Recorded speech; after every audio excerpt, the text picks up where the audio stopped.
In a college town like Manhattan, every year first-time home renters enter the market.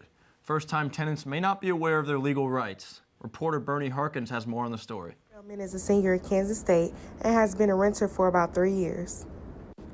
There's a lot to think about when looking for a place to rent. Affordability and location are two main factors.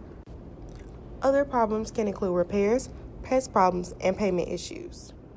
Spellman has faced some of these problems as a young renter. A lot of maintenance issues. From there, I've dealt with affordability issues primarily, so just having issues paying rent from month to month. I've always gotten it on time, but there's the phrase, rent eats first, so it's come out of other priorities that I have, of course. Teresa Baker, a housing and credit counselor for the City of Manhattan, discussed landlord responsibilities at a recent housing forum for the K-State campus.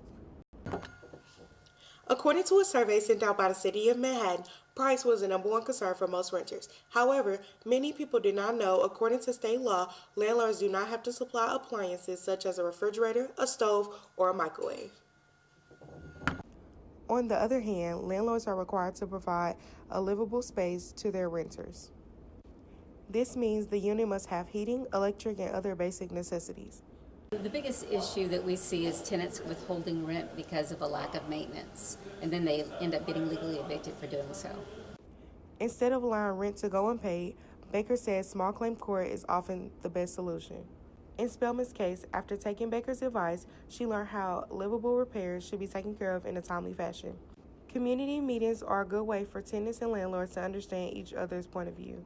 Both parties have concerns, and being able to get both of them together in the same room is a really great opportunity to hear the other side's perspective. In Manhattan, Bernie Harkins, Channel 8 News. If you would like to know more about your rights as a tenant, you can visit the Manhattan City website and learn more.